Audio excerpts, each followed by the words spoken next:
మీరు కార్పొరేషన్ చైర్మన్గా చేసినా ఈరోజు ఏ కార్పొరేషన్ చైర్మన్ అడిగినా ₹1 లేదు అని చెప్పేసి డైరెక్ట్ వాళ్ళు ఆన్సర్లు ఇస్తున్నారన్న. మీరున్నన్ని రోజులు కార్పొరేషన్లు అన్నీ దోచుకొని ఇప్పుడు వాళ్ళని ఏం మిగిల్చకుండా పోయినవా?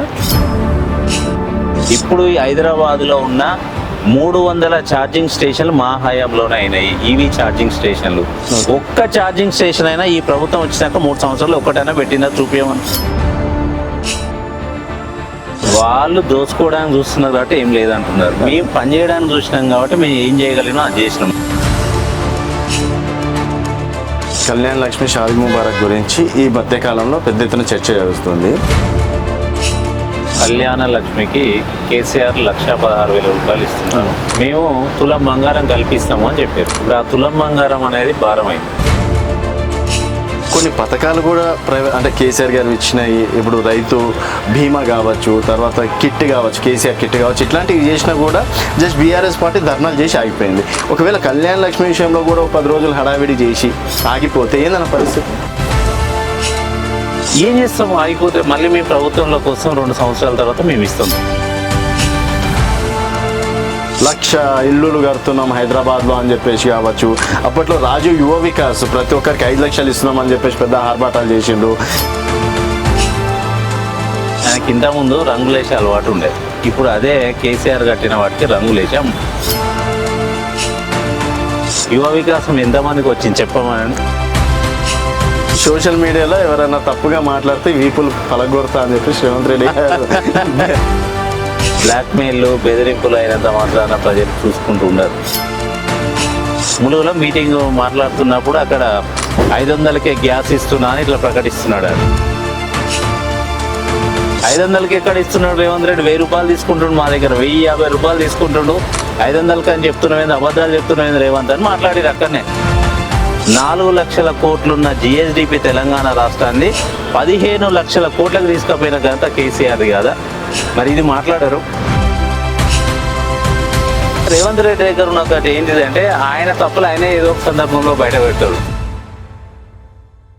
వెల్కమ్ టు తెలంగాణ వెలుగు. నేను మీ రాజు. ప్రస్తుతం మనతో పాటు సతీష్ రెడ్డి గారు ఉన్నారు. నమస్తే సతీష్ అన్న. సో సతీష్ అన్న, కళ్యాణ్ లక్ష్మి షాదీ ముబారక్ గురించి ఈ మధ్యకాలంలో పెద్ద ఎత్తున చర్చ జరుగుతుంది. ఏ చిన్న ప్రభుత్వానికి వ్యతిరేకత వచ్చినా వెంటనే కోర్టులకి, సుప్రీంకోర్టులకు కూడా వెళ్ళేటువంటి ప్రభుత్వము కళ్యాణ్ లక్ష్మి విషయంలో ఎందుకు ఇంత డీలే చేస్తుంది అనుకోవచ్చు? అంటే కేవలం కేసీఆర్ ప్రవేశపెట్టాడు పథకం కాబట్టి తీసేయాలనే కుట్ర ఏమైనా చేస్తుంది అనుకోవచ్చు? ఇలా మేనిఫెస్టోలో 420 హామీస్లో కళ్యాణ లక్ష్మికి కేసీఆర్ ₹1,16,000 ఇస్తున్నారు. మేము తులం బంగారం కల్పిస్తాము అని చెప్పారు. ఇప్పుడు ఆ తులం బంగారం అనేది భారమైంది, ఇవ్వలేకపోతున్నారు. కాబట్టి ఇప్పుడు మొత్తమే పథకం ఎగరగొడితే ఇంకా బంగారం అడగరు కదా అనేది ఉంది. అంటే వాస్తవంగా మీరు అన్నట్టు ఒక సోషల్ మీడియా కేసు, ఒక బీఆర్ఎస్ పార్టీ ఒక సోషల్ మీడియా వారియర్ మీద, సైనికుడి మీద పెట్టిన కేసు కోసం జస్ట్ ఒక పోస్టు రీషేర్ చేసినందుకే ఆయన మీద కేసు పెట్టి 14 రోజులు జైలుకు పంపించి మళ్ళీ పంపడానికి కూడా ప్రయత్నం చేస్తే హైకోర్టు బెయిల్ ఇస్తే దాని మీద సుప్రీంకోర్టు దాకా పోయి కొట్లాడి ఓడిపోయింది రేవంత్ ప్రభుత్వం. అలాంటి ఒక్క కేసు కోసం, ఒక మా సైనికుడి మీద ఒక కేసు కోసం సుప్రీంకోర్టు దాకా పోయి కోట్లు ఖర్చు పెట్టిన రేవంత్ ప్రభుత్వం కళ్యాణ లక్ష్మి మీద ఎవరో ఒకరు వచ్చి ఒక కేసు వేస్తే కనీసం కోర్టుకు అటెండ్ కాకపోవడం అనేది చాలా దుర్మార్గం. అంటే దీని వెనక నేను అనుకుంటున్నా ఈ కాంగ్రెస్ ప్రభుత్వమే రేవంత్ రెడ్డి లాంటి వాళ్ళు ఉండే ఏపిచ్చి ఉద్దేశపూర్వకంగా కేసు వేయించి వీళ్ళు అటెండ్ కాలేదు, కోర్టు దాని మీద స్టే ఇచ్చింది, ఇవ్వద్దు అనేది అంటే కుట్రపూరితంగా జరిగిందని అనిపిస్తుంది ఇది చూస్తుంటే. అని ఇక్కడ ఇంకో విషయం మాట్లాడుకోవాల్సిందంటే సీతక్క గారు తెలంగాణ ఆడపడుచుగా ఇప్పుడు మంత్రిగా ఉన్నారు. సో అలాంటి నియోజకవర్గంలో స్టార్ట్ అయినటువంటి పథకాన్ని మరి అంటే సీతక్క గారికి మరి ఆడపిల్లల గురించి ఏం తెలవట్లేదు అనుకోవచ్చు. అంటే సీతక్క నియోజకవర్గం అన్నది ఇది ములుగు నియోజకవర్గం. ఓకే, ములుగు నియోజకవర్గము అంటే ఆనాడు తెలంగాణ ఉద్యమం జరుగుతున్న క్రమంలో 2004లో కేసీఆర్ గారు పాదయాత్ర చేస్తున్న క్రమంలో ములుగులో ఒక కీమా నాయక్ అనే ఒక ఆయన వాళ్ళ బిడ్డ పెళ్ళి, వాళ్ళ పెళ్ళికి పోవాలి. రేపు పొద్దున పెళ్ళి, వారిని ఇన్వైట్ చేశారు కేసీఆర్ గారిని. పొద్దున పెళ్ళికి పోవాలి. ఆ పొద్దున పెళ్ళికి వెళ్ళే టైంకి వాళ్ళ ఇల్లు మొత్తం కాలిపోయింది. ఓకే, అసలు పెళ్లి జరిపే పరిస్థితి లేదు, ఇంట్లో మొత్తం కాలిపోయినాయి, చాలా కష్టం. ఇక ఎట్లుంటుంది, మొత్తం ఉన్న బట్టల కాంచి మొత్తం కాలిపోయినాయి, వాళ్ళు పెళ్లి చేసే పరిస్థితి లేదు. ఆ టైంలో అక్కడికక్కడ కేసీఆర్ గారు అందరి దగ్గర చందాలు వేపించి అంతో ఇంత వేసి 50,000 రూపాయలు ఇచ్చి వచ్చింది. ఇది 2004లో చెప్తున్నాను. ఓకే. ఆ రోజు కేసీఆర్ గారు కనిపించింది, ఒక పేదింట్లో పెళ్లి జరగాలి అంటే ఎంత కష్టము అందరికీ తెలుసు. మనకి ఏముంటారు, ఒక కళ్యాణం చేయ, ఒక ఇల్లు కట్టి చూడు, ఒక పెళ్లి చేసి చూడు అని ఒక సామెత ఉంటుంది. అంటే అలాంటి కష్టం, ఇంత కష్టపడుతుండని ఆ రోజు కేసీఆర్ గారు మెదడులో వచ్చిందే కళ్యాణ లక్ష్మికి కోసం. అంటే ఏ పేదింట్లో పెళ్ళి అయినా ఆడబిడ్డకి ప్రభుత్వం తరపున ఇవ్వాలి అని ఆ రోజు ఆలోచన చేసిండు 2004లో. 2014లో అధికారంలోకి వచ్చినాక కేసీఆర్ గారు దాన్ని ఇంప్లిమెంట్ చేశారు. కళ్యాణ లక్ష్మితోని కేసీఆర్ గారి 10 సంవత్సరాల ప్రభుత్వంలో 13 లక్షల మంది పెళ్లిళ్ళకి 1,16,000 రూపాయలు ఇచ్చారు. అంటే 13,000 కోట్ల రూపాయలు ఇచ్చారు. ఓకే. 13 లక్షల కుటుంబాలకి 13,000 కోట్ల రూపాయలు కళ్యాణ లక్ష్మి షాదీ ముబారక్ రూపంలో పేదింటి పెళ్లికి ఒక మేనమామలాగా ప్రతి ఇంటికి ఇంత పంపించారు. అంటే నిజంగా కూడా అప్పుడు వాళ్ళందరూ చాలా సంతోషంగా ఉండేటోళ్ళు. ఇప్పుడు ఎట్లయింది అంటే కళ్యాణ లక్ష్మి అనట్లేదు దాన్ని. కాంగ్రెస్ ప్రభుత్వం వచ్చిన తర్వాత సంతాన లక్ష్మి అని జోకులేస్తారు. అంటే పెళ్ళి అయిపోయిన తర్వాత, పిల్లలు పుట్టిన తర్వాత కళ్యాణ లక్ష్మి వస్తుంది మొన్నటి దాకా అనేది. అంటే పిల్లల్ని పట్టుకొని పోయి తీసుకున్నారు. ఇప్పుడు అది కూడా లేదు, ఇంకా సంతాన లక్ష్మి కూడా పోయింది. ఇప్పుడు మొత్తమే ఏం లేకుండా పోయింది, అసలు లక్ష్మే లేదు అన్న. అయితే ఈ మధ్య కాలంలో చూసుకుంటే కొన్ని పథకాలు కూడా అంటే కేసీఆర్ గారు ఇచ్చినాయి. ఇప్పుడు రైతు బీమా కావచ్చు, తర్వాత కిట్ కావచ్చు, కేసీఆర్ కిట్ కావచ్చు, ఇట్లాంటివి చేసినా కూడా జస్ట్ బీఆర్ఎస్ పార్టీ ధర్నాలు చేసి ఆగిపోయింది. ఒకవేళ కళ్యాణ లక్ష్మి విషయంలో కూడా 10 రోజులు హడావిడి చేసి ఆగిపోతే ఏందన్న పరిస్థితి? ఏం చేస్తాం, ఆగిపోతే మళ్ళీ మీ ప్రభుత్వంలోకి వస్తాం 2 సంవత్సరాల తర్వాత మేము ఇస్తాం. కలలు అంటున్నా? కలలు కాదు, ఖచ్చితంగా 100% కాదు, 1000% చెప్తున్నా. మీరు రాసి పెట్టుకోయి, 2000 సార్లు చెప్తున్నా, 34 వరకు నేను ఈ రోజు మీరు రాసి పెట్టుకోండి. నేను మళ్ళీ తర్వాత 2 సంవత్సరాల తర్వాత నన్ను ఇంటర్వ్యూ చేయి, ప్రభుత్వం వచ్చిన తర్వాత అధికార పార్టీలో ఉండి మళ్ళీ మనం ఇంటర్వ్యూ చేసుకుందాం. నేను ఏమంటున్నా అంటే కళ్యాణ లక్ష్మి, రైతు బీమా, ఇన్సూరెన్స్ కట్టలేదు. నిన్నగా మొన్న చూసినాం, ఇన్సూరెన్స్ కట్టలేదు. అప్పుడు రైతు బీమా ఎట్లుండేది, ఒక రైతు కుటుంబంలో పెద్ద దిక్కు ఎవరైనా పోయినా, ఎవరైనా చనిపోయినా దినాలు అయ్యేలో 10 రోజుల లోపే మీ ఇంటికి చెక్ వచ్చేది. మోస్ట్లీ నెల లోపల. ఇప్పుడు లేదు, అసలు ఇప్పుడు లేదు అది. కేసీఆర్ కిట్ లేదు. అంటే ఇవన్నీ మంచి పథకాలు. ఇప్పుడు కళ్యాణ లక్ష్మి అనేది ఒక పథకం లాగా చూడొద్దు, దాని వెనక చాలా మంచి ఉద్దేశం ఉంది. 18 సంవత్సరాలు నిండిన వాళ్ళకి పెళ్లి చేస్తేనే కళ్యాణ లక్ష్మి వచ్చేది. అంటే దాంతో ఏమైందంటే బాల్య వివాహాలు మొత్తం తగ్గిపోయినాయి. అంటే పథకం వెనక ఒక మంచి ఉద్దేశం కూడా ఉంది, అది కూడా చూడాలి. కేసీఆర్ కిట్ కూడా అంతే. కేసీఆర్ కిట్ ఎట్లా వచ్చేది, ప్రభుత్వ ఆసుపత్రిలో డెలివరీ అయితే వచ్చేది. ప్రభుత్వ ఆసుపత్రిలో డెలివరీ కావడం వల్ల ఏమయ్యేది అంటే జనరల్గా ఆపరేషన్లు తక్కువయ్యి డెలివరీ నార్మల్ డెలివరీలు అయ్యేది. అట్లా ఒకటి. దానివల్ల కళ్యాణ లక్ష్మితో బాల్య వివాహాలు తగ్గడం, 18 సంవత్సరాల పైన ఆడపిల్లలు పెళ్లి కావడం, తర్వాత కేసీఆర్ కిట్తోని మేజర్గా ఎక్కువ డెలివరీ కావడం వల్ల మరణాలు తగ్గేటి. తల్లుల మరణాలు తగ్గాయి, ఇటు పిల్లల మరణాలు కూడా MMR అంటారు. అట్లా మరణాలు తగ్గడం వల్ల కూడా అంటే ఈ 2 పథకాలతోని అట్లా దీని వెనక ఉన్న మంచి ఉద్దేశం అది. అంటే జనరల్ గా పథకాలు ఎట్లుంటాయి అంటే ఏదో ఎలక్షన్ కోసం, ఓట్ల కోసం పథకాలు ఇస్తుంటారు రాజకీయ నాయకులు. కానీ ఇక్కడ ఉన్న పథకం వెనక చాలా మంచి ఉద్దేశం. కళ్యాణ లక్ష్మి, కేసీఆర్ కిట్ 2 కూడా అద్భుతమైనవి. అయితే ఇక్కడ ఏమైతుందంటే ఒకటి కళ్యాణ లక్ష్మికి బంగారం ఇవ్వాల్సి వస్తుందని ఎగ్గొడుతున్నారు. రెండోది ఏంటి అంటే కేసీఆర్ కిట్ చేయాలంటే ఏంటి, మీరు ప్రభుత్వ ఆసుపత్రులు చేయాలి. ఇంతకుముందు కేసీఆర్ గారు గవర్నమెంట్లో ప్రభుత్వ ఆసుపత్రుల్లో డెలివరీలు పెరుగుకుంటూ పోయినాయి. 10 సంవత్సరాలు చూస్తే ప్రైవేటు హాస్పిటల్లో మొత్తం తగ్గుకుంటూ ప్రభుత్వ ఆసుపత్రుల్లో మొత్తం పెరుగుకుంటూ వచ్చింది. ఎందుకు, వసతులు పెరిగినాయి, డాక్టర్లు పెంచారు, మంచి ఇన్ఫ్రాస్ట్రక్చర్ చేశారు, హాస్పిటల్స్ బాగుండే, పోవడానికి కూడా ఇష్టపడ్డారు, అప్పుడు చేసుకున్నారు. కానీ ఇప్పుడు కేసీఆర్ కిట్ కోసం ప్రభుత్వ హాస్పిటల్కి పోతే పోయిన పేషెంట్ వీళ్ళని తిట్టే పరిస్థితుంది గవర్నమెంట్ని. గవర్నమెంట్ని అక్కడ ఉన్న పరిస్థితి చూసి కనీసం డెలివరీలకు బెడ్ లేక కింద పడుకుంటున్నారు. ఇప్పుడు ఇలాంటి పరిస్థితులలో ఇవి ఇవ్వడం మానేస్తే ఇంక ఇక్కడికి రాకుండా మానేస్తారు, ఏదో ప్రైవేట్ హాస్పిటల్ పోయి వాళ్ళ బాధలు వాళ్ళు పడతారులే అనే ఒక దురుద్దేశం కూడా దీని వెనుక ఉన్నట్టు అనిపిస్తుంది. అంటే ఇక్కడ చూసాను మనం, ఏ రోడ్ దగ్గరికి వెళ్ళినా, ఎక్కడ ఫ్లైఓవర్లు చూసినా ప్రభుత్వ పథకాల విషయంలో కాంగ్రెస్ పార్టీ చేస్తున్నంత అమోఘం ఎవరు చేయట్లేదు అన్న రేంజ్లో ఉంటాయి మనకు బ్యానర్లు. 1,00,000 ఇల్లులు కడుతున్నాం హైదరాబాద్లో అని చెప్పేసి కావచ్చు. అప్పట్లో రాజీవ్ యువ వికాస్ ప్రతి ఒక్కరికి 5 లక్షలు ఇస్తున్నాం అని అని చెప్పేసి పెద్ద ఆర్భాటాలు చేసిండ్రు. ఇప్పుడు రేషన్ స్మార్ట్ కార్డులు ఇవ్వడానికి కూడా ఏ మెట్రో స్టేషన్ దగ్గరికి వెళ్ళినా కూడా ఇదే హడావిడి కనిపిస్తుంది. దీన్ని బట్టి ప్రజలు నిజంగా రేవంత్ రెడ్డి ప్రజలకు ఏమైనా చేస్తున్నా అని చెప్పేసి అనుకుంటున్నారా, లేకపోతే అవి హోల్డింగ్లకే పరిమితం అవుతుంది అనుకో? ప్రచారం చేస్తున్నారు. అదే ఆయనకి ఇంతకుముందు రంగులేసే అలవాటు ఉండే, ఇప్పుడు అదే కేసీఆర్ కట్టిన వాటికి రంగులేసి ఇచ్చేస్తున్నారు. మీరు చూసిర్రు దాదాపు 1,00,000 ఇళ్ళ పైన కేసీఆర్ గారు కట్టిరు హైదరాబాద్లోనే, ఒక హైదరాబాద్లో. ఇప్పటికి ఉన్నాయన్న 1,00,000 ఇళ్ళు? ఇప్పుడు వాళ్ళు పంచిన ఏంటి, కొల్లూరు దగ్గర ఉన్న ఇల్లులు ఎవరు కట్టించారని? దాని పేరే కేసీఆర్ నగర్ కదా. ఓకే, దాని పేరే కేసీఆర్ నగర్. కొల్లూరులో ఉన్న జూబ్లీ సెలక్షన్ అప్పుడు పోయి మొన్నటి వరకు కనీసం వాళ్ళ కాంపౌండ్ వాళ్ళు లేకపోతే ఎలక్షన్లో వాళ్ళ ఓట్ల కోసం అప్పుడు కాంపౌండ్ వాళ్ళు కట్టించారు. అక్కడ ఒక రేషన్ షాప్ పెట్టారు, అప్పటికప్పుడు ఒక పోలీస్ స్టేషన్ పెట్టారు, అప్పటికప్పుడు ఒక స్కూల్ పెట్టారు. 13,000 ఇళ్ళు ఉన్న దగ్గర కనీస వసతులు లేక మొన్నటి వరకు వాళ్ళు అల్లాడిరు. మొన్న ఎలక్షన్ వచ్చింది కాబట్టి ఓట్ల కోసం వాళ్ళు ఇవ్వాల్సి వచ్చింది. ఎందుకంటే దాదాపు 7,000 నుంచి 8,000 ఓట్లు జూబ్లీ హిల్స్ ఓట్లు అక్కడ ఉండే. అంటే ఇక్కడ నివాసం ఉన్న వాళ్ళకి అక్కడ ఇల్లు వచ్చారు కాబట్టి.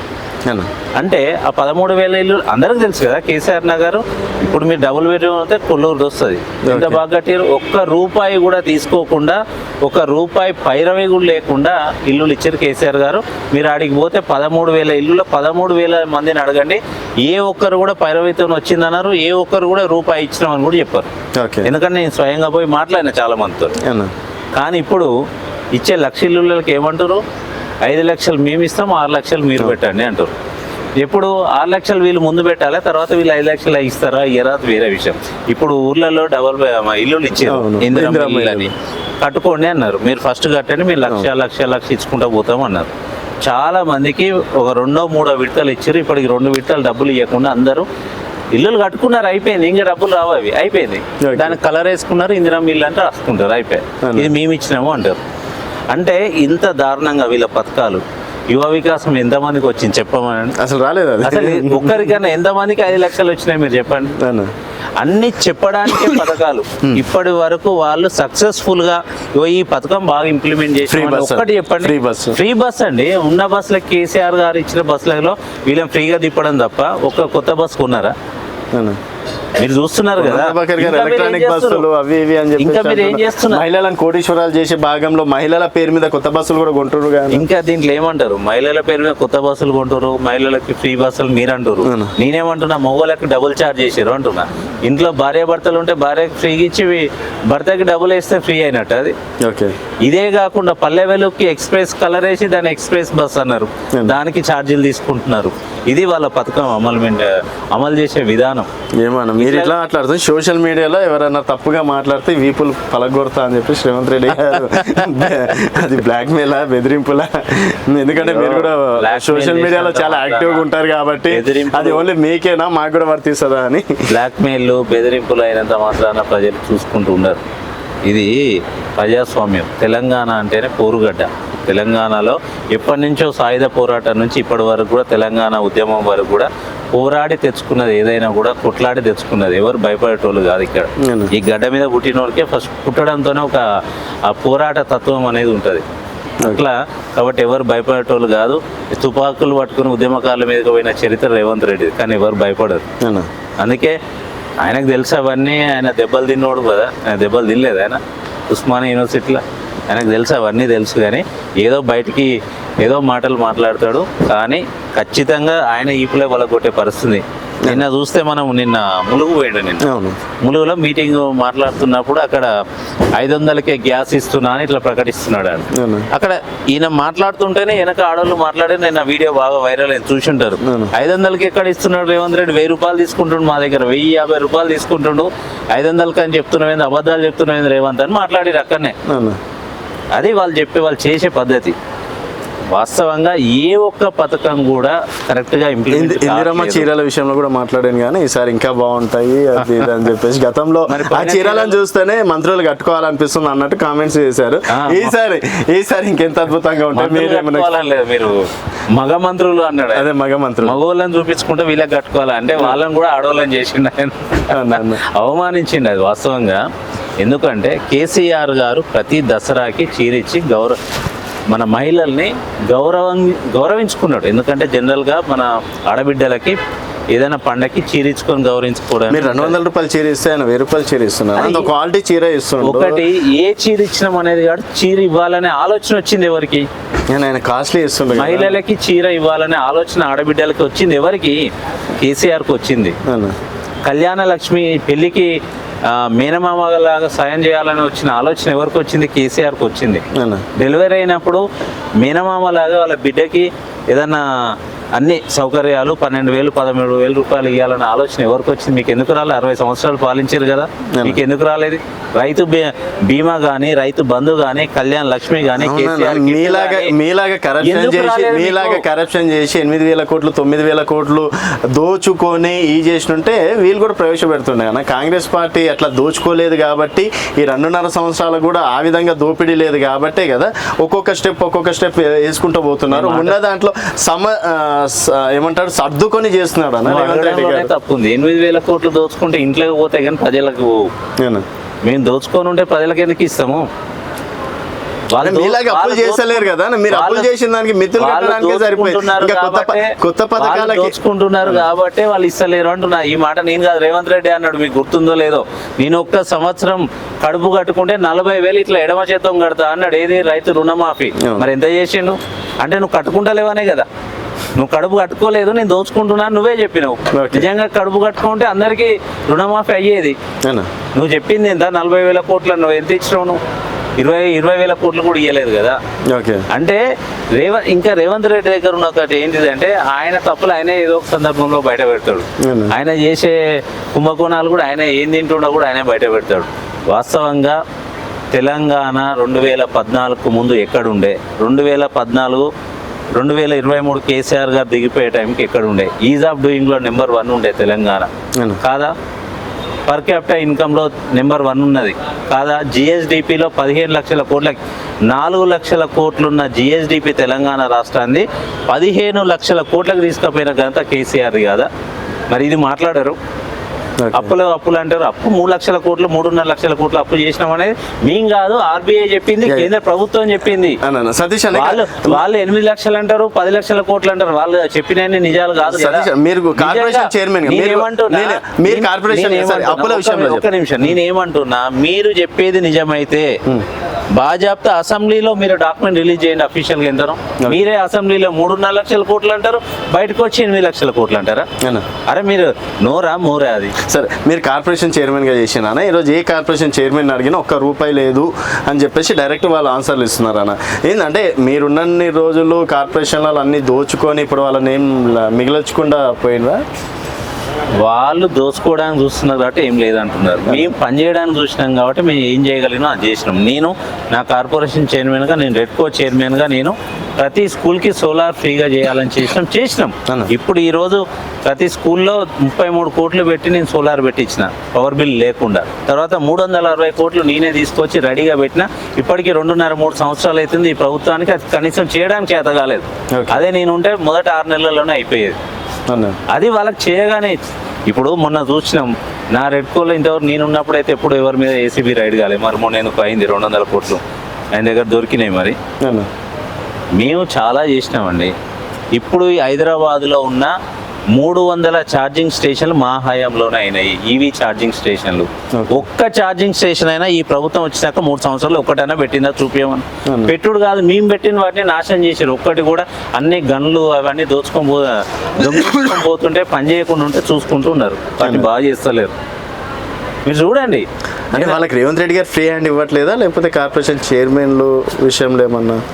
వాళ్ళకి పని చేయాలనే చిత్తశుద్ధి ఉండాలి. ఎవరికైనా ఒక పదవి వచ్చినప్పుడు దీంతోనే ప్రజలకు కానీ సమాజానికి ఏ మంచి చేయొచ్చో ఒక చిత్తశుద్ధి ఉంటే పనులు అవుతాయండి. లేకపోతే ఏది కూడా కాదు. నేనేమంటున్నా, సరే ఇప్పుడు నేను నా సంస్థను నడిపించుకుంటున్నాను, నా ఛానల్ని, వాళ్ళకి జీతాలు ఇస్తేనే పిల్లలు కూడా నాకు వస్తారు. అయితే అక్కడ పైసలు లేవు జీతాలు ఇవ్వడానికి, దానికో దీనికో కూడా పైసలు లేవు. మీరు అన్నారు కాబట్టి చెప్తున్నారు. నా కార్పొరేషన్లో అప్పుడు ఏదైతే బడ్జెట్ ఉందో ఇప్పుడు కూడా అంతే బడ్జెట్ ఉంది. ఏం తగ్గలేదు, ఏం పెరిగినట్టు ఏం లేదు. మరి నేను చేసినట్టు వాళ్ళు ఎందుకు చేస్తలేరు? అసలు చైర్మన్ లేకుండా పోయింది కదా. 3 నెలలే ఉన్నాడు. నా తర్వాత ఒక చైర్మన్ అపాయింట్ చేసారు వాళ్ళు. 3 నెలలు ఉన్నాడు, ఆయన వెళ్ళిపోయిండు చైర్మన్. అంటే వాళ్ళు అర్థం చేసుకోవాలి దాని పరిస్థితి ఏంది అనేది. చాలా మంది మంత్రులతో మాట్లాడవచ్చు, మీరు చూస్తుండవచ్చు. చాలా మంది మంత్రులు ఎందుకు మాట్లాడతలేరు? కనీసం ఈయన మాట్లాడుతుంటే ఈయనకి సపోర్ట్ చేయడానికి కూడా ఎందుకు వస్తలేరు? రోజు సీఎం ఎందుకు మాట్లాడుకోవాల్సిన పరిస్థితి ఉన్నది? మీరు అర్థం చేసుకోవాలి వాళ్ళ ప్రభుత్వం పరిస్థితి ఏందో. ఈరోజు చిన్నారెడ్డి ఏం మాట్లాడుతుండు? నేను కూడా ఒక జీవన్ రెడ్డి లాగా తయారు కావాలి, నేను కూడా జీవన్ రెడ్డి లాగా మాట్లాడాల్సి వస్తుంది. ఎందుకు మాట్లాడాల్సి వచ్చింది? ఒక సీనియర్ కాంగ్రెస్ నాయకుడు కదా ఆయన, ఎందుకు మాట్లాడాల్సి వస్తుంది? నిన్న నేను అడుగుతున్నా, నిన్న సీఎం రేవంత్ రెడ్డి ములుగు పోయిండు, హన్మకొండ పోయిండు, పర్కాల. అక్కడ ఉన్న మంత్రి కొండా సురేఖ ఎందుకు రాలేదు సీఎం మీటింగ్కి? సీఎం ప్రోగ్రామ్ ఉన్న ప్రోటోకాల్ కదా, రావాలి. అక్కడ ఉన్న పోడెం వీరయ్య ఎందుకు రాలేదు? పోడెం వీరయ్య లాస్ట్ ఇప్పటికి 3 సార్లు సీఎం పోతే 3 సార్లు రాలేదు. ఎందుకు రాలేదు? ఆయన ములుగు జిల్లా ఆయన కదా, మరి ఎందుకు రాలేదు? ఆయన కార్పొరేషన్ చైర్మన్గా కూడా ఉన్నాడు కదా, మాజీ ఎమ్మెల్యే, సీనియర్ నాయకుడు, సీనియర్ కాంగ్రెస్ నాయకుడు కదా, మరి ఎందుకు రాలేదు? మీరు చెప్పాలి, మరి మాట్లాడండి. సో ఇవే ఆయుధాలుగా బీఆర్ఎస్ పార్టీ నెక్స్ట్ వస్తామని చెప్పేసి అంటుంటే కేవలం ఇవి మాత్రమే చూసి, ఇవి మాత్రం చూడటం కాదండి. మీరు మీ కెమెరా పట్టుకొని ఏ ఊరికైనా పోండి, ఏ రైతు దగ్గరికైనా పోండి, ఏ ఉద్యోగి దగ్గరికైనా పో, ఏ నిరుద్యోగి దగ్గరికైనా పో, ఏ వ్యాపారి దగ్గరికైనా పోండి. ఎవరు రావాలి మళ్ళీ మీకంటే? కేసీఆర్ రావాలంటారు ఎవరైనా. అంటే మీరు సోషల్ మీడియాలో అట్లా ఫిక్స్ చేస్తున్నట్టున్నారా? ఫిక్స్ చేస్తే ప్రజలు ఫిక్స్ అవుతారా? ప్రజల్లో అనుభవం కేవలం సోషల్ మీడియాలో యాక్టివ్ ఉంది, ప్రజలు మాత్రం మాతోటే ఉన్నారు. ఇందిరమ్మ రాజ్యంలోనే ఈ రోజు ప్రజాపాలనలోనే ప్రజలు ఈ రోజు అంత ఇంత నవ్వులు కనిపిస్తున్నాయంటే ఇందిరమ్మ రాజ్యమే అంటున్నారు. నేను ఏమంటున్నా, ప్రజల అనుభవం లేదా? 10 సంవత్సరాలు ఇంతకుముందు కరెంట్ ఎట్లా పోతుండే, కేసీఆర్ గారి ప్రభుత్వంలో 24 గంటలు కరెంట్ ఎట్లుంది, మళ్ళీ ఇప్పుడు ఎట్లుంది? వాళ్ళ అనుభవం లేదా? ఇంతకుముందు యూరియా ఎట్లా దొరకకపోతుండే, ఎట్లా చెప్పుల లైన్లు ఉండే, కేసీఆర్ గారి ప్రభుత్వంలో ఎందుకు లేవు చెప్పుల లైన్లు, ఇప్పుడు ఎందుకు ఉన్నాయి? పోలీసుల లాఠీ చార్జ్ ఎందుకు అవుతుంది యూరియా కోసం? వాళ్ళకి అనుభవంలో లేదా? నీళ్ళ కోసం వాళ్ళు పడ్డ తాపత్రయం వాళ్ళ అనుభవంలో లేదా? కేసీఆర్ గారు ఎట్లా ఇచ్చారు ఇంటింటికి నల్ల, వాళ్ళ అనుభవంలో లేదా? అప్పుడు వడ్లు కొనడానికి రైతులు ఎంత ఇబ్బంది పడుతుండే, తర్వాత కేసీఆర్ గారు వాళ్ళ పొలంలోకే వచ్చి వడ్లు ఎట్లా కొన్నారు, ఇప్పుడు ఎట్లా కొనలేకపోతున్నారు, వాళ్ళ అనుభవంలో లేదా? ఇట్లా ఎన్ని ఉన్నాయి అనుభవాలు. రియల్ ఎస్టేట్ ఎట్లుండే, హైదరాబాద్ ఎవరి దగ్గరకైనా పోండి, రియల్ ఎస్టేట్ ఎట్లుండే, ఇప్పుడు ఎట్లున్నది, వాళ్ళ అనుభవంలో లేదా? ఏ హోటల్కైనా పోండి, కనీసం కోవిడ్ టైంలో అయినా హోటల్ మంచిగా నడిచినాయి, కానీ ఇప్పుడు ఆ పరిస్థితి లేదు. నిజంగా కోవిడ్ కంటే దారుణమైన పరిస్థితి ఉంది ఇప్పుడు హైదరాబాద్ లో హోటళ్ల పరిస్థితి. సో ఇట్లా అన్ని వాళ్ళ అనుభవంలో ఉన్నాయి. మేము చెప్పాల్సినవి కాదు, మేము చెప్పేటివి కూడా కాదు, వాళ్ళే మాకు చెప్తున్నారు ఇట్లున్నది మా పరిస్థితి, అప్పుడు ఇట్లుండే ఇప్పుడు ఇట్లున్నది, మీరే రావాలి, మీ కేసీఆర్ గారు రావాలి, ఎప్పుడు ఎలక్షన్లు వస్తాయా మీకు అప్పుడు ఓటేద్దామా చూస్తాం. అంటే ప్రధానంగా దేన్ని బేస్ చేసుకొని మీరు ఇంత కాన్ఫిడెన్స్ గా చెప్తున్నారన్నా? అంటే రైతులనా లేకపోతే ఎంప్లాయీస్? అభిప్రాయం తీసుకొని రైతులని, నిరుద్యోగులైనా ఉద్యోగులైనా, అప్పుడు వాస్తవంగా 2023లో మాకు ఉద్యోగులు వేయలేదు, ఓట్లు వేయలేదు, ఇది వాస్తవం. మాకు వ్యతిరేకంగా పనిచేసారు, నిరుద్యోగులు వ్యతిరేకంగా పనిచేశారు. ఇప్పుడు నేను అంటున్నా, ఏ ఉద్యోగి దగ్గరికైనా పోండి, ఏ నిరుద్యోగి దగ్గరికైనా పోయి మాట్లాడండి. రేవంత్ రెడ్డి కావాలన్నా కేసీఆర్ కావాలన్నా అడగండి, కేసీఆర్ గారే రావాలని ప్రతి ఒక్కరు చెప్తారు. ఒక్కరు కూడా కేసీఆర్ వద్దు అని చెప్పారు. సరే అన్న, అక్కడిక్కడ మీ ములుగు నియోజకవర్గంలోనే మళ్ళీ సీతక్క కావాలి, మళ్ళీ కాంగ్రెస్ రావాలంటే ఎవరన్నారు? అంటారా? ఒకవేళ నేను వస్తే మైక్ తీసుకొని డైరెక్ట్ వచ్చిన పోదాం, మాట్లాడదాం పండి. సరే, ములుగుకి మంత్రి అయింది కదా, ములుగులో అప్పుడు కోవిడ్ అప్పుడు మీరు చూసిర్రు, చాలా అవేవో పంచినట్టు ఒక రీల్స్ చాలా చూసిర్రు కదా. నేను అడుగుతున్నా, అప్పుడు ఏదైతే మూటలు మోసిరో మీరు, ఆ రోడ్లు ఇప్పుడు అయినాయా? అప్పుడు రోడ్డు లేదని మీరు మూటలు పోసిరు కదా, అక్కడ తీసుకుపోయి ఇవ్వడానికి తీసుకొని పోయి ఇచ్చారు. మీరు అందరూ చూసారు, ప్రపంచం అంతా చూసింది కదా. ఆమె ఏదైతే నడుచుకుంటా మూటలు మోసుకుంటా పోయిందో ఆ ప్రాంతంలో ఆ రోడ్డు ఇప్పుడు అయిందా మంత్రి అయిన తర్వాత? నేను అడుగుతున్నా. అయితే వాళ్ళని ఆమెను గెలిపిస్తారు. ఒకటే ఎగ్జాంపుల్ చూడండి. మరి ఏం జరిగింది ములుగులో? అయింది ఏంటిది? ములుగుని జిల్లా చేసిన కేసీఆర్ గారు, ములుగు కలెక్టరేట్ ఇచ్చారు కేసీఆర్ గారు, అది నిన్న ఓపెన్ చేశారు. ములుగుకి మెడికల్ కాలేజ్ ఇచ్చారు కేసీఆర్ గారు, ములుగుని 100 బెడ్ హాస్పిటల్ చేసింది కేసీఆర్ గారు, ములుగుని మున్సిపాలిటీ చేసింది కేసీఆర్ గారు. వీళ్ళు ఏం చేశారు? ములుగులో ఒక కొత్త రెవెన్యూ డివిజన్ ఇచ్చారు కేసీఆర్ గారు, ములుగుకి కోర్టు ఇచ్చారు, ఎస్పీ ఆఫీస్ ఇచ్చారు. అసలు ఇవన్నీ ఇచ్చింది కేసీఆర్ కదా. కాంగ్రెస్ గవర్నమెంట్లో మీరు చేసింది ఒకటి చెప్పండి. మీరు చేసిందల్లా మేము ఇచ్చిన, నేను ఇది కూడా చెప్తున్నాను, 2023లో ఎలక్షన్కు 2 రోజుల ముందు మేము రోడ్లు శాంక్షన్ చేసి టెండర్ వేసే ముందు నోటిఫికేషన్ వచ్చింది 70 కోట్లకి. ఆ 70 కోట్ల రోడ్లు కూడా ఇప్పటికీ పూర్తి కాలేదు. అయిన రోడ్లలో కమిషన్లు తీసుకోవడం తప్ప మీరు చేసింది ఏం లేదు. ఈరోజు స్మార్ట్ కార్డులలో రేవంత్ రెడ్డి గారి ఫోటో కావచ్చు, ఈ స్మార్ట్ కార్డు ఒక్కటి భద్రంగా దాచిపెట్టుకోండి, ఇదే మీకు అన్నిటికీ అభయహస్తం అన్నట్టు కూడా మాట్లాడడం అనేది జరిగింది. ఇంకా స్మార్ట్ కార్డు ఇంట్లోకి వచ్చేస్తే సమస్యలు లేకపోతే తెలంగాణ ప్రజలే. ఆ రోజు ఎలక్షన్ అప్పుడు గ్యారంటీ కార్డు మీ ఇంటికి వస్తే మేము మొత్తం అయిపోయినాయి, మొత్తం గ్యారంటీలు అన్నీ వచ్చినట్టు ఈ కార్డు పెట్టుకుంటే చాలు, మీరు ఈ కార్డుని దాచిపెట్టుకొని పోకుండా అన్నారు. మరి ఎన్ని గ్యారంటీలు వచ్చినాయి ఇంటికి? ఇప్పుడు కూడా రేషన్ కార్డు పరిస్థితి కూడా అంతే. రేషన్ వచ్చినా రాకున్నా వాళ్ళు జేబులో పెట్టుకుంటే మా ముఖం అన్న చూస్తారు రోజు, మర్చిపోకుండా మళ్ళీ ఏమైనా ఓటేస్తారేమో అని భ్రమలో ఉన్నారు. కానీ అట్లా కాదు. అంటే 16 లక్షల మందికి అయితే కొత్త వాళ్ళకి రేషన్ కార్డులు వచ్చినాయి, కానీ 16 లక్షలు ఇంటూ 5 వేసుకున్నా కూడా ఈరోజు దాదాపుగా రేషన్ కార్డులు సన్నబియ్యం తినేటోళ్ళు చాలు ఓట్లు వేసినా గెలవడానికి. అంటే మీరు అంటారు ఒక 20% ఉత్తమ్ కుమార్ రెడ్డి అన్నాడు 3,43,00,000 మందికి రేషన్ కార్డులు ఉన్నాయి అన్నారు కదా. మన దగ్గర ఉన్న జనాభా ఎంత? 3,80,00,000. మీరు అన్నట్టు సరే 16 లక్షల రేషన్ కార్డులే ఇచ్చిర్రు అనుకుందాం మనం. 16 లక్షల రేషన్ కార్డులు అంటే ఇంటూ 2, 3 30 లక్షల మందికి వచ్చింది అనుకుందాం, లేకపోతే 35-40 లక్షలు అనుకుందాం. మరి మేము ఒక 6,47,000 మందికి మేము ఇచ్చినాం కదా. ఇది ఉత్తమ్ కుమార్ రెడ్డి కూడా చెప్పిండు, అసెంబ్లీలో చెప్పిండు కదా. అంటే మేము ఇచ్చినామా లేదా రేషన్ కార్డులు? ఇచ్చినాం కదా. ఓకే. అంటే 3,43,00,000 మీరు ఇచ్చింది 40 లక్షలే కదా. మిగిలిన 10 సంవత్సరాలు 6 లక్షలు ఇవ్వడం గ్రేటా, 2.5 సంవత్సరాల 16 లక్షలు ఇవ్వడం గ్రేటా? అదే నేను ఏమంటా అంటే కేసీఆర్ పాలనలో వైట్ రేషన్ కార్డులు తక్కువ ఇచ్చారంటే అందరు బాగున్నారు. అంటే ఇట్లా కూడా సమర్థించుకుంటున్నారు.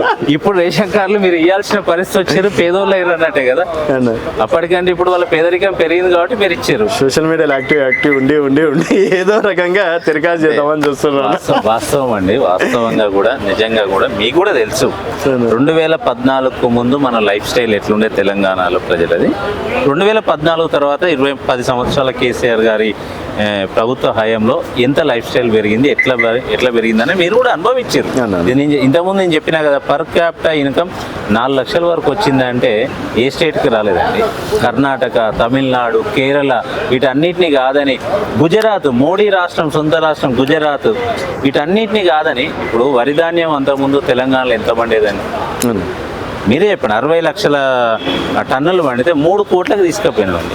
ఏనవుతుంది అవన్నీ? అంటే మాట్లాడుకోవడానికి కాదు, కానీ ఇవన్నీ నిజాలు, ఇవన్నీ ప్రజలకు తెలుసు అన్ని. ఓకే. ఇప్పుడు ఈరోజు టీమ్స్ అంతా హార్వర్డ్గా ఓపెన్ చేశారు. క్రెడిట్ రేవంత్ రెడ్డికి ఇవ్వమంటారా, కేసీఆర్ గారికి ఇవ్వమంటారా?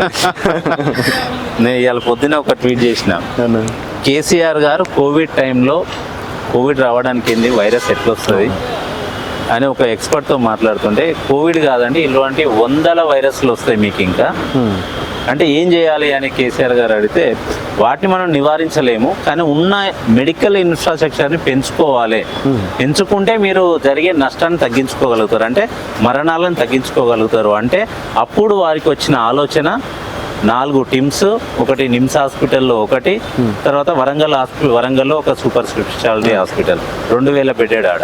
ఇవన్నీ కూడా అప్పుడు వారు చేసిన ఆలోచన, వారు పునాది వేసారు, అప్పుడు వారు బడ్జెట్ శాంక్షన్ చేసారు. దాదాపు 70-80% కన్స్ట్రక్షన్ అప్పుడు అయిపోయింది. ఇప్పటికి మీరు ఒకవేళ మేమే ఉంటే ఇదే సనత్ నగర్ కానీ, ఎల్బీ నగర్ కానీ, అల్వాల్ కానీ, నిమ్స్ కానీ, అటు వరంగల్ కానీ, ఇవన్నీ కూడా సంవత్సరంన్నర కిందనే ఓపెన్ చేసేవాళ్ళం. కానీ వాళ్ళు ఇప్పుడు చేస్తున్నారు 3 సంవత్సరాలకి. వాళ్ళు ఇంకా లేట్ చేసారని మేము అంటున్నాం. అంటే ఆ సీరియస్నెస్ కేసీఆర్ గారికి తెలుసు. కేసీఆర్ గారు ప్రజల పట్ల, ప్రజల ఆరోగ్యం పట్ల వారికి ఉన్న శ్రద్ధ, ఇంతకుముందు మీకు చెప్పిన నేను, డెలివరీస్ ప్రభుత్వ హాస్పిటల్ ఎప్పుడు పెరిగినాయి, ఇప్పుడు ఉన్నాయా? అన్నీ లేవు. మీరు పోయి అడగండి. మీరు ఇది అంతా ప్రజల అనుభవం నేను చెప్పేది ఖచ్చితంగా. అందుకే ఈ అనుభవంతోనే ప్రజలు మాకు చెప్తున్న ఫీడ్బ్యాక్ మీకు చెప్తున్నా. మళ్ళీ కేసీఆర్ గారి కోసం వాళ్ళు ఎదురు చూస్తున్నారు. సో చూద్దామన్నా, అంటే నేను కూడా జనాల లోపల వెళ్ళి మీ ములుగుకే వచ్చి ఆ వీడియోలు మళ్ళీ మీతోటే చూపించి డెఫినెట్గా మరోసారి మిమ్మల్ని కలిసే ప్రయత్నం చేద్దామన్నా. Thank you so much. So ఇది సతీష్ గారితో స్పెషల్ చిట్ చాట్. మరొక దేశం మళ్ళీ కలుద్దాం. చూస్తూనే ఉండండి తెలంగాణ వెలుగు.